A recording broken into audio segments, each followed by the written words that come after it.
nesse jogo de estratégia por turnos. Eu tô jogando Civilization 7 faz um tempo e hoje eu posso falar sobre tudo que eu tive de impressão nesse jogo, inclusive sobre a Era Moderna. A gente tem agora 3 eras no jogo, e se você tá acompanhando, você sabe que tava todo mundo sob embargo do que ia acontecer na Era Moderna, mas agora a gente pode falar. E você que não estava acompanhando, que não está ligado no que está acontecendo, mas está curioso pelo jogo, fica tranquilo que eu vou explicar tudo de maneira bem tranquila nesse vídeo aqui para vocês.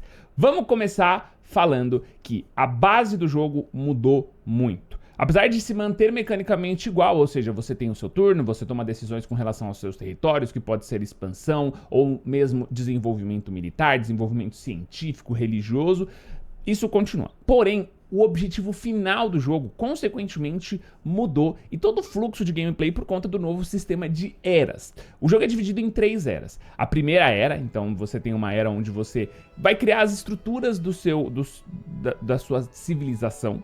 Você tem a parte 2, que é a era da exploração, ou seja, os oceanos se abrem e você pode sair do seu continente em busca de recursos em outros continentes. Nesse momento você obviamente encontra outros líderes que estavam estabelecidos nesses outros continentes. E aí vem a terceira era, que é a era moderna. E nessa era moderna é onde o jogo se define. As decisões que você tomou na primeira e na segunda era vão facilitar o caminho que você vai tomar na terceira era em busca da vitória. Apesar disso parecer muito simples, e é um processo que a gente já estava até acostumado nessa questão de eras, o jogo agora ele é dividido dessa maneira. Isso mantém o equilíbrio da partida até o final. Ou seja, se você acertar muito no começo, mas errar muito no fim, você vai perder. Por outro lado, se você errar muito no começo, é bem possível que você consiga se recuperar na terceira era, apesar de que o cenário vai ficar mais complicado. Eu vou falar um pouquinho mais sobre isso, porque isso muda realmente a essência do jogo. E a base que eu queria dizer pra vocês é que eu sinto que o Civ, antigamente, ele era quase que uma corrida pra ser a primeira civilização mais desenvolvida. Eu lembro de uma das vezes que eu joguei, e eu jogava bem mal, inclusive na época, e os meus arqueiros tiveram que ir pra cima de tanque de guerra. Eu não tive a menor chance, eu fui obliterado por exércitos mais modernos, mas isso porque eu fiquei muito atrás nessa corrida, o que não acontece mais no Civilization 7. O que acontece é que você vai começar nas eras mais avançadas com a mesma paridade militar, digamos assim, porque você vai ter acesso a tropas que vão te dar ali contexto para pelo menos se segurar.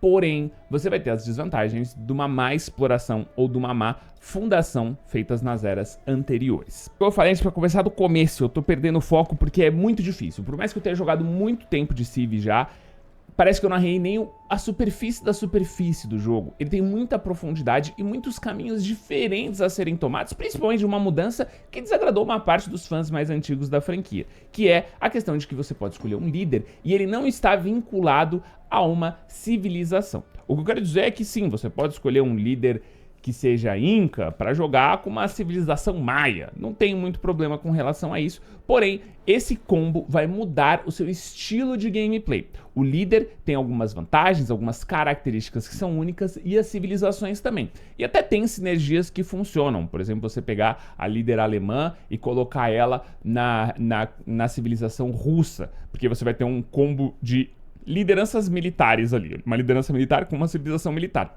Mas é que o leque de possibilidades ele aumenta muito quando, no momento que você troca de eras, você pega uma nova civilização. O seu líder se mantém, mas você pega uma nova civilização. Só pra vocês terem uma noção, eu joguei maior parte das vezes de Maquiavel.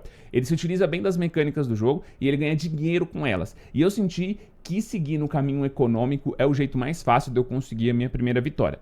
Maquiavel, ele passou primeiro como maia, então eu era um italiano, né, o Maquiavel com os maias, depois eu virei mexicano com Maquiavel, porque ele tinha vantagens na exploração marítima, e por último, eu virei americano, porque como eu fui pelo caminho econômico do dinheiro, quando ele me deu a opção na terceira era, na era moderna de trocar, eu peguei os americanos porque eles tinham vantagens econômicas, ou seja, era a minha chance de ganhar na corrida dos meus adversários, focando na parte econômica. De novo, decisões que eu tomei no começo do jogo foram influenciar na minha última decisão, ou seja, qual civilização eu ia seguir, e dali em diante eu teria que avançar naquele caminho. Outra coisa que me encanta nisso é porque eles já anunciaram nas últimas lives do Civ que eles vão ter novos líderes e novas civilizações sendo adicionadas ao longo do tempo. Só que pensa que cada líder pode jogar com todas as civilizações.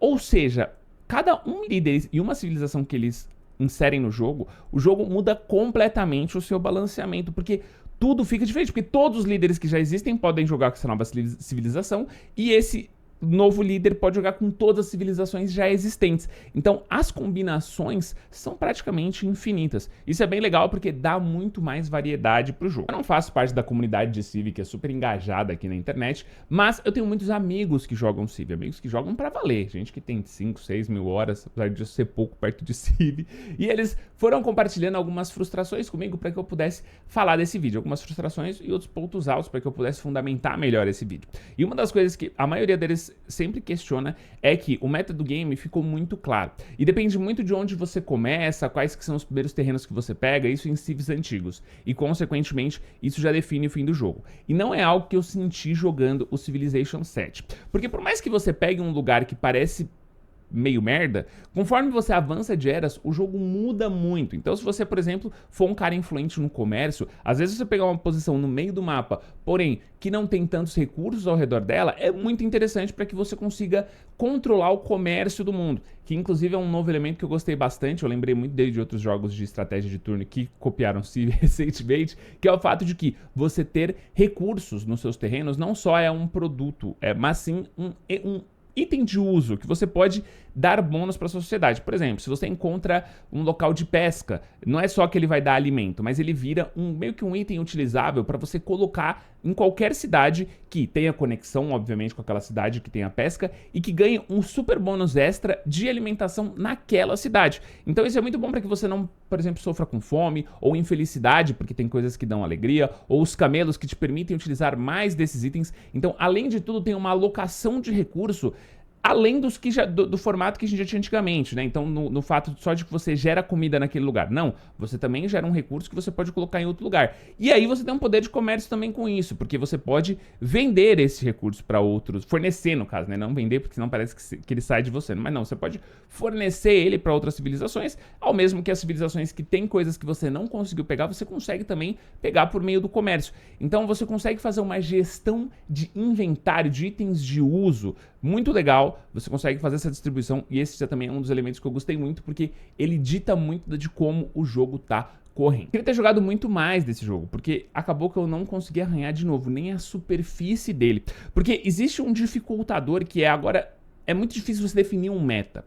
Conforme você vai jogando, então você escolheu lá o seu primeiro líder e a sua primeira civilização. Você não tem muito controle necessariamente de quais civilizações você vai ser no futuro. Até existe um esquema, por exemplo, dependendo do líder que você pega, você depois de algumas eras, você já libera, por exemplo, ser de uma civilização. O Maquiavel, coincidentemente, ele já liberava...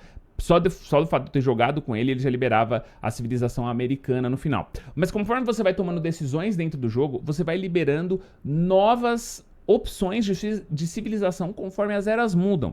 Então isso também é um fator que muda tudo, porque você vai às vezes entrar no jogo, você vai ver que entrar em, por exemplo, uma disputa científica contra o líder vizinho seu não vai adiantar, porque ele tá melhor posicionado, porque ele teve recursos melhores, porque teve uma estratégia melhor, que seja. Então você decide que vai ter que mudar a sua estratégia, e quando você muda a sua estratégia, o jogo vai te falando, olha, porque você fez isso, agora você liberou uma nova civilização na próxima era. E desse jeito, parece que a gameplay fica muito mais fluida, no sentido de que as coisas vão se adaptando a você. Não necessariamente você vai ganhar, mas é que elas vão se adaptando às suas mudanças de plano durante o progresso do jogo. E aí você vai ter que ter um raciocínio rápido de, pô, eu consigo puxar esse caminho e ter vantagem ainda por conta do que eu tô fazendo. Isso é bem difícil no final das contas, eu acho que para masterizar o jogo.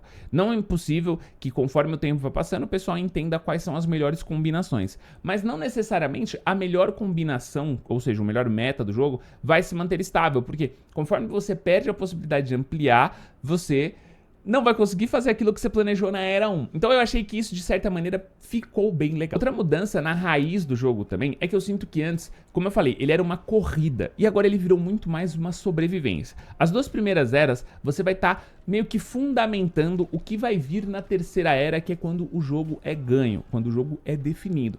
Então, por mais que você esteja atrás nas outras eras, se você se planejar bem, conforme você ter a virada para a terceira era, você vai ter muita vantagem. Exemplo. Minhas runs sempre acabaram sendo financeiras e era inevitável, eu sempre ia por esse caminho, porque é a hora que eu me encaixava, eu tava ali na run financeira. Mas o que acontece é que, por mais que eu tivesse mandado mal, por exemplo, em alocação de ciência na minha primeira era, por mais que eu não tivesse focado tanto em religião na segunda era, o negócio é que eu sempre estava no centro do mercado, no centro do comércio. E isso fazia meu dinheiro girar muito. E aí quando eu entro na terceira era, na hora de escolher a minha civilização que é ganhar o jogo, tá lá, eu acabo pegando alguma que tenha vantagem por conta das finanças. E isso é muito legal, como eu falei, ficou menos corrida, porque quando você vira terceira era também, o que acontece é que as tropas evoluem. Algumas tropas desaparecem, algumas evoluem, enfim, o seu exército vai mudar. Então não vai acontecer de você ter uns caras batendo com um pedaço de pau contra os caras utilizando rifles. Todo mundo vai ter o soldado mais básico ali com uma arminha. Todo mundo vai ter uma cavalaria básica ali balanceada. Então, na verdade, você ter investido muito no militar vai ter feito você impedir os seus adversários de crescerem ao longo das primeiras 2 eras. Mas a hora que chegar a terceira era também não vai ser só você ir lá e amassar o cara, não.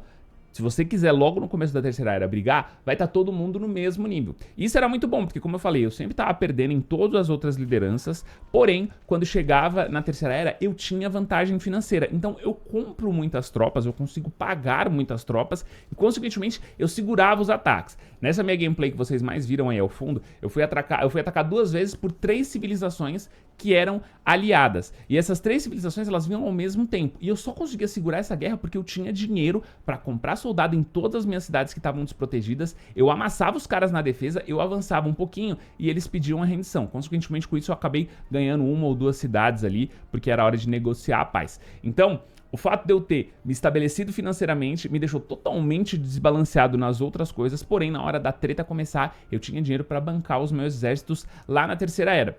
E se fosse nos jogos clássicos, o que aconteceria é o que eu não conseguiria tancar a projeção militar desses caras. Eles viriam com tropas muito mais fortes, mas como teve a virada de era, eu conseguia segurar as pontas. Isso já pra mim já é um negócio muito legal, porque fica menos punitivo, digamos assim. Mas aí qual a vantagem de eu ter mandado muito bem na primeira e na segunda era, se a terceira era todo mundo fica meio páreo? Porque na primeira e na segunda era você vai acumular, por exemplo, pesquisa de ciência. E quando você chega na última etapa, todo mundo entra meio que na mesma corrida. Eu também sinto que essa é uma diferença muito evidente no jogo. O Civ, ele tinha uma questão de decisões muito mais circular. Você podia ir para qualquer lado, vinculando com o outro lado e avançar naquela direção, e uma pessoa ir numa direção completamente oposta da sua. Então você decidia fazer uma vitória científica e o cara decidiu fazer uma vitória religiosa e vocês estavam em caminhos completamente opostos. E agora não é mais tanto assim. Todo mundo tá meio que no mesmo fluxo de desenvolvimento. Então, tá todo mundo, por exemplo, correndo para desenvolver algum tipo de equipamento muito forte para derrubar a cidade do seu adversário. Mas vai estar todo mundo nessa mesma corrida. Por mais que o cara militar vá ter vantagens por conta de que ele já tenha desenvolvido mais tropas, de que ele já tenha algum tipo de bônus por conta da civilização que liberou para ele, você se focou na ciência, vai chegar naquele ponto de pesquisa muito mais rápido que ele se na terceira era você decidir rushar isso. Então, eu sinto que o caminho, ele afunilou mais, no sentido de que todo mundo meio que acaba indo na mesma direção com pequenas diferenças, e não diferenças completamente discrepantes, ao mesmo tempo que também ele dá uma sensação, mesmo para os novos jogadores, de que eles estão progredindo o tempo inteiro, de que eles estão no jogo o tempo inteiro. De novo, eu arranhei a superfície, eu não joguei o multiplayer do jogo, mas eu não sei, por exemplo, se daqui a 1 ano isso vai ou não ter algum desbalanceio. Mas a sensação que eu tenho é que o jogo tá balanceado a nível de que qualquer pessoa que começar a jogar o jogo vai se sentir progredindo e avançando e se sentir satisfeito com a gameplay conforme vai jogando, independente do que aconteça, porque vai estar todo mundo páreo. Por mais que o cara erre muito, ele vai estar páreo com o resto das pessoas, ele vai ter uma moeda de troca, seja influência, seja dinheiro, seja recursos que ele pegou pelo jogo, ele sempre vai estar no jogo, ele sempre vai ser influente independente do que aconteça. O que também dificulta muito, porque você amassar alguma outra civilização ficou muito complicado, cara. As batalhas são bem difíceis e tá todo mundo militarmente muito páreo. Quando você compra uma briga, o cara tem aliado que vai vir te bater. Então você fica nesse constante desequilíbrio que vai ter hora que vai te colocar na frente e vai ter hora que ele vai te derrubar. Então, eu sinto que cada decisão, por mais que ela seja muito óbvia o caminho que ela vai te levar, no final das contas, ela não necessariamente te garante nada. Nada é garantido nas partidas que eu joguei do Civilization 7. Vamos ver como é que vai ser ao longo do tempo. A outra boa notícia é que agora na quinta-feira eu vou já poder transmitir, então 8 horas da manhã a gente vai começar a nossa livezinha para jogar do zero. Vou pegar uma nova civilização, vocês vão decidindo tudo comigo e a gente vai juntos desenvolver aí a nossa história da nossa civilização no Civilization 7. Espero que vocês tenham gostado desse vídeo. Se você gostou, deixa o seu like, se inscreve no canal. Agradecer, eu tô muito feliz e é graças ao feedback de vocês que a 2K veio patrocinar esse vídeo junto com o pessoal da Masamune. Então muito obrigado 2K, muito obrigado Masamune. Eu tô muito feliz, cara. Definitivamente eu faço um check aí de ter trabalhado pela primeira vez com a 2K. E foi muito legal, eles me forneceram todo o material que eu precisava desde o começo. Total liberdade, eu podia falar o que eu quisesse, do jeito que eu quisesse. Então, porra, foi uma experiência muito foda fazer o review de Civilization 7. Eu quero muito jogar muito. Eu tive a chance, pô, de jogar em cenários muito diferentes. O jogo tá muito bem otimizado. Eu joguei no Note, eu joguei em vários cenários diferentes. Parece que ele também vem verificado no Steam Deck, eu não tenho certeza. Mas o que seja, quer dizer que ele vai rodar em PCs de mão. Tô muito feliz com o jogo, eu quero ver como a comunidade vai reagir, eu não faço parte da comunidade Civ, eu sempre gostei de Civ, mas cara, nem se compara com essa galera que tem 200 mil horas do jogo. Eu realmente tô botando uma fé de que esse jogo, ele vai mudar muita coisa. Ele vai desagradar alguns fãs mais antigos, mas ele vai abrir portas para muitos novos fãs de Civilization, porque por mais que você jogue mal, você se sente participando de todo o processo do desenvolvimento daquele mundo que tá se formando com o Civilization 7. Eu espero que vocês tenham gostado. Se você gostou, deixe seu like. Mais uma vez, muito obrigado, 2K. Obrigado a vocês pelo apoio. Coisas incríveis às vezes acontecem na minha vida e é graças a vocês. Tamo junto, um beijo, é nóis, até a próxima. Valeu e tchau.